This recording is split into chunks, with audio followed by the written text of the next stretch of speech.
flat affect, and coffee.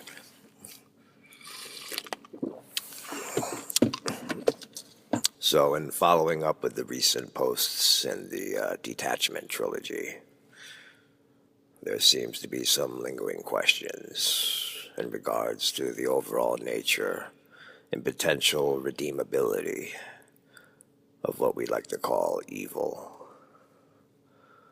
There are apparently some concerns and objections raised to the general suggestion that empathy still resides within psychopaths and sociopathic personalities, way deep down beneath their corrupted egos.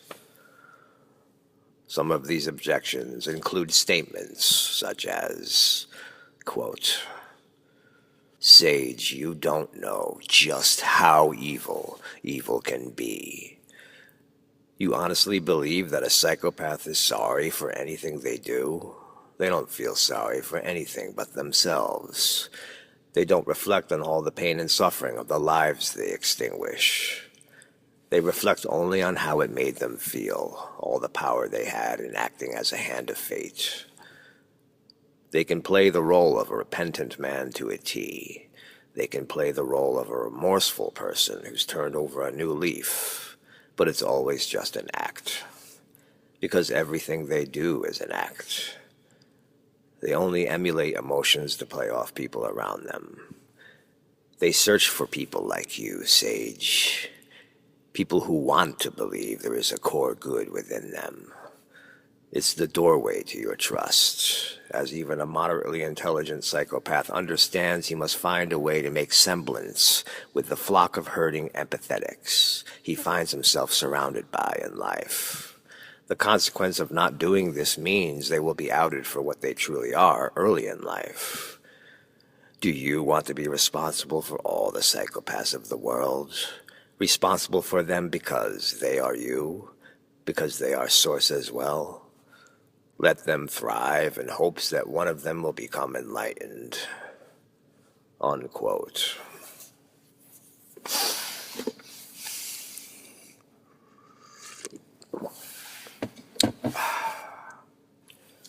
Yeah, Charlie.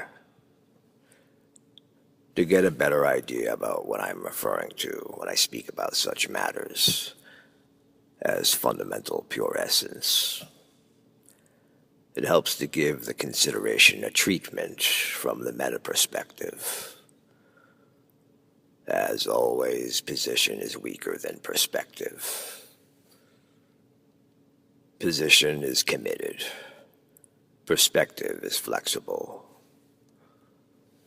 Position finds context within the confines of walls, whereas perspective surveys the entire scope of the boundaries.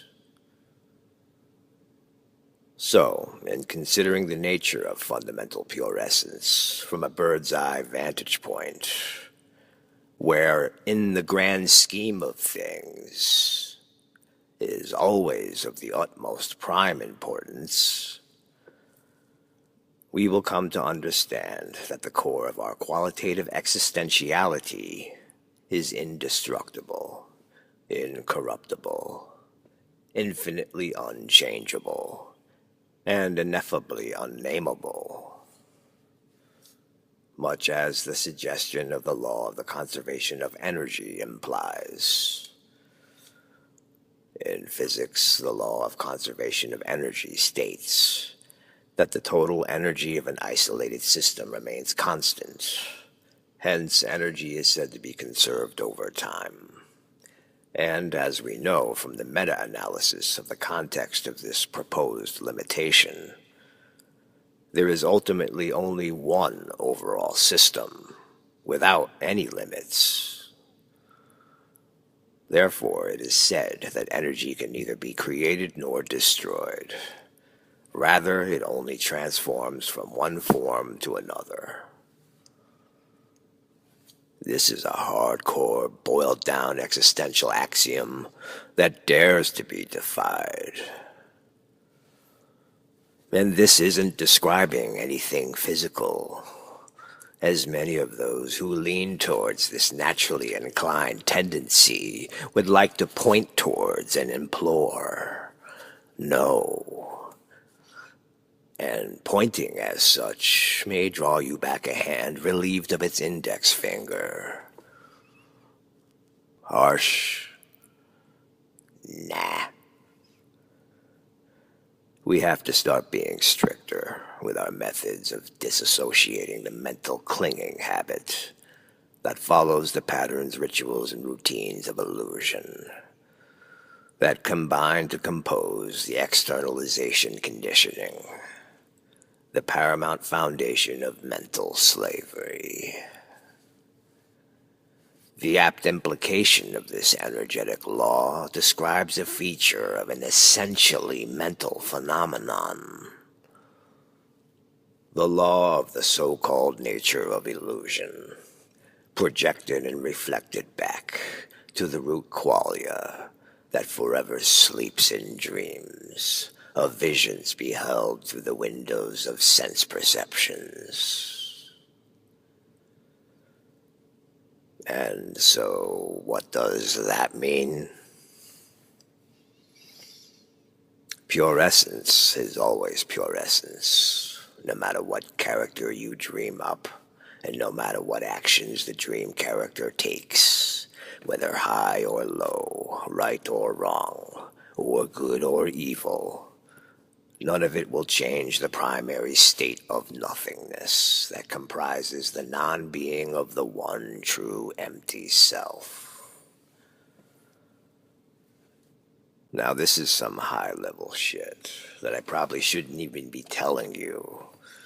It has the potential to try and use it for delusional exercise is alluring and entrapping. But fortunately, the deep nature of the wisdom will leave most of you hard-pressed to try and even begin to map it out. Suffice it to say that to dive headfirst into illusion, so as to enjoy contrived circumstances, at the cost of throwing away the precious wisdom that was attained only by navigating the long road out of delusion in the first place, would only be a permissible allowance afforded to an all-powerful, all-knowing, absolute supreme being that painted himself into an omega corner. Before that, this is basically akin to wanting to forget how to walk because of an irrational fascination with the prospect of indulging in a wheelchair. In other words, it's counterproductive and shouldn't be encouraged, enabled, or let pass without swift retribution or remand. Not because a wrong was done, but because it's in accord with the ways of the training. And so, returning to the main point, the fundamental essence of all units of consciousness are equally indestructible and incorruptible. So this means, no matter how insidiously depraved a creature may be, no matter how much of a wretched state a particular egoic identity may sink to, no matter how vile and monstrous the deeds of a fallen demon condemned to hell for all eternity for its unacceptable disrespect and disobedience are, in the grand scheme, it's all a bunch of contrived bullshit.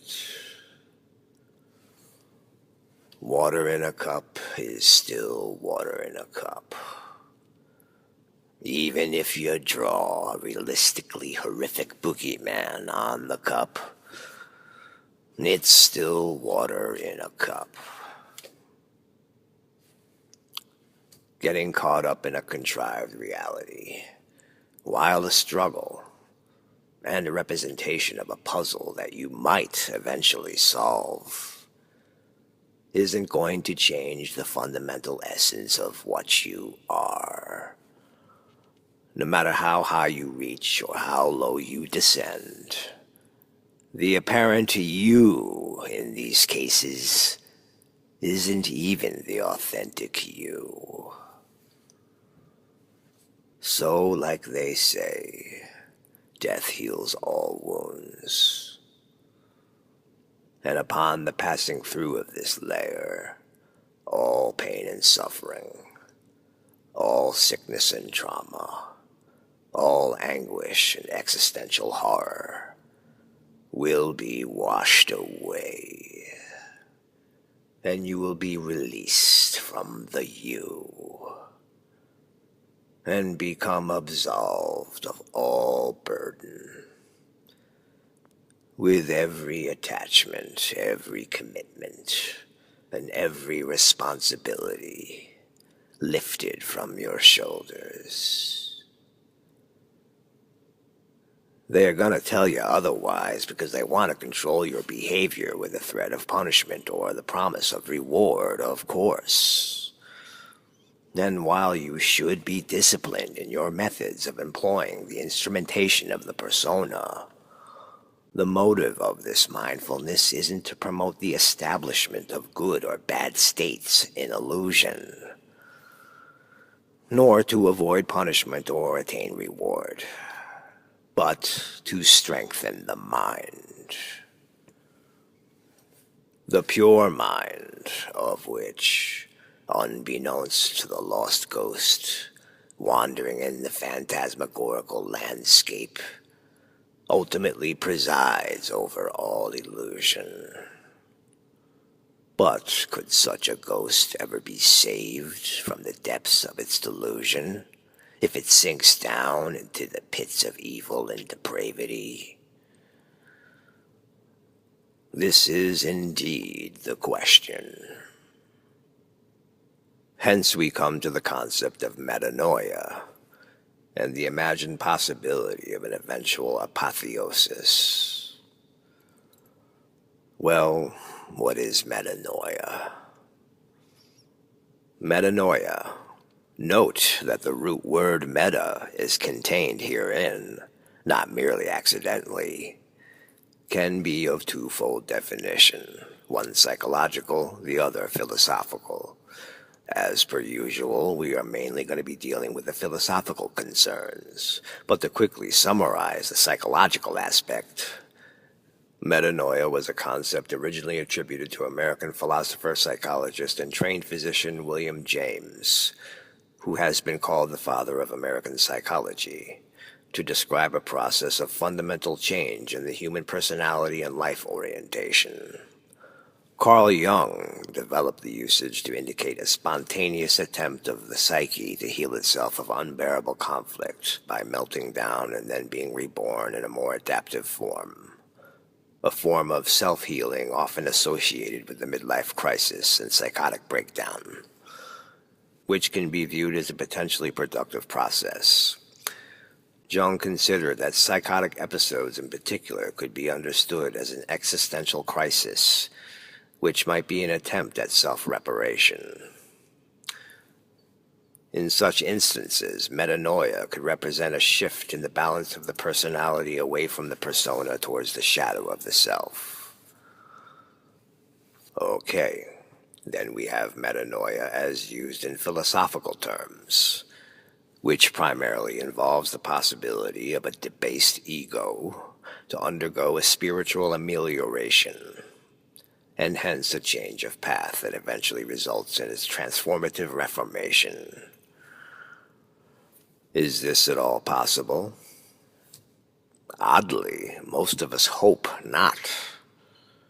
For, despite our condemnations of evil behaviors, we get way too overly attached to our judgments and the acting out of reprisals, and in the process often become much akin to the evil ourselves, with the bitter lack of forgiveness which slowly eats us up inside, and our vindictive desire for transgressions against us to be ruthlessly punished forever and ever, as apparently any offense to the pride and self-importance of an ego is to be taken with the utmost of seriousness.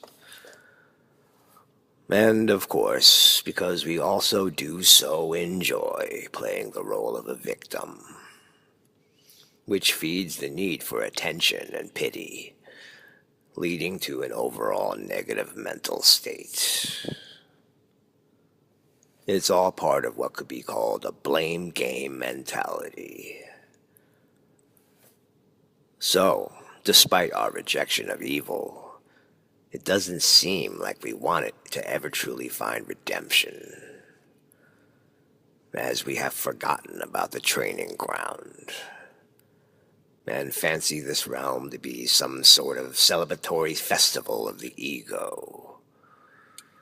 Yet, much to the dismay of these hopeful desires, this existence still remains a medium of spiritual preparation and discipline, which means that the opportunity for metanoia never gets taken off the table due to the severity of delusional behaviors. And this harkens back to the quoted comment in the beginning of the video. But Sage, you don't understand just how evil they really are. Why do you want to let psychopaths thrive? You just don't understand how so very evil they are. Yes, I get it. I get it. They are the epitome of evil. They have fallen to absolute rock bottom. They may be even too far gone to liberate themselves within their own life expectancy. But never for a second does this ever mean that the fundamental essence of what they truly are has become corrupted in the slightest. The only thing one can do to try to compromise awareness is to bury it. And while it may be very, very, very deeply buried, it hasn't changed one bit. And as such, no matter just how evil one becomes, one is never counted out of the game. And you can go full steam ahead in psycho mode, slicing, dicing, chopping, and mopping your way through life, playing in the bloody innards and entrails of your victims, using their bloody disemboweled intestines as tinsel on your Christmas tree, in an attempt to try to convince yourself otherwise all you want. But it still won't change the core of what you are.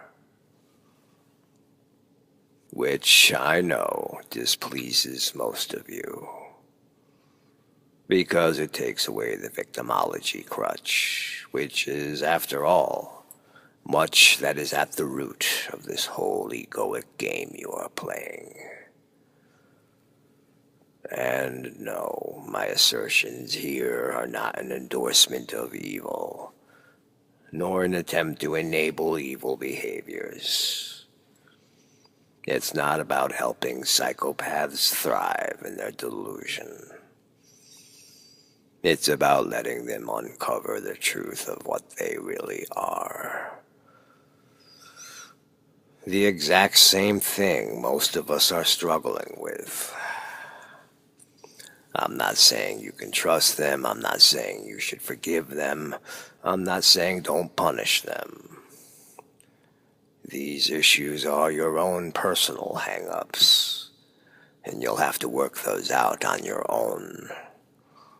All I'm doing is pointing out a truth. And unfortunately, there's no way around it. Evil is an egoic condition fostered by false associations.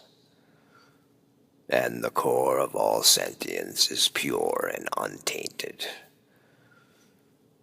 Despite how much we'd like to believe that evil extends all the way down into the very essence of life itself, so that we can feel better about ourselves, and better fathom all the horrifically evil activities that boggle our minds. So wait. Does the purity of our essence mean that awareness is divine? Hey, this sounds like an opening for God. Slow down there a minute, Schaller. relax. Don't rush and get ahead of yourself. Let's not go the wrong way in the complete opposite direction either, by asserting that the fundamental essence is either good, benevolent, or heavenly, as many theological concepts would like us to believe, but just accept the raw truth of its emptiness. That which makes room for all these false distinctions. And don't get me wrong, the delusional behaviors are contrary to the teachings, counterproductive to the training, and make it that much more difficult for us to self-recognize. But this is a training ground after all, and there are no taboo restrictions related to the status of your progress. Whether you haven't yet begun, have quit, sunk deeper, hit bottom, are working on it again, have made seemingly great advance, or moved into adept mastery. Nothing in all of this is about reaching a destination. Deeds done by dream characters don't freeze the dream character into any various existential states of being. But this doesn't mean that there's no cause and effect. This doesn't mean that choices and actions don't facilitate a present condition for an incarnated embodiment. They do. But it is what it is. A condition. That's all it ever is. The glories and pitfalls of training never lead to eternal residency in permanent states, forever frozen in some polarized ideal. This belief alone is the cause of most of the wayward steps taken on the spiritual path. So, if no frozen ideal states, then does this mean there isn't a divinity? Well, that's the thing. And this ties into the concept of apotheosis, which means the highest point in the development of something, a culmination or climax, or the elevation of someone to divine status, aka deification. If a very base and corrupted ego can indeed undergo metanoia, and rise out of its delusional traps, then doesn't it also follow that such an ego could also reach the highest state possible, as the notion of adept mastery itself seems to suggest? Sure, there are lots of states an ego can achieve. Some high, some low, and maybe there's even a lowest and a highest. But the point here is that none of them are permanent. You are not an ego. And none of these possible egoic states are a description of original pure potentiality. That's why the notion of the divine doesn't quite fit the bill, as a description of divinity is also part of the dream. Pure potentiality, while pure and constant, isn't good. It isn't heavenly. It isn't divine. It isn't benevolent. It isn't evil or malevolent either. It isn't anything or abstract quality you could possibly classify. So apotheosis couldn't really be ascribed to pure potential as pure potential. as pure potential isn't a state, and therefore isn't a context that any kind of labels will stick to. Yeah, John.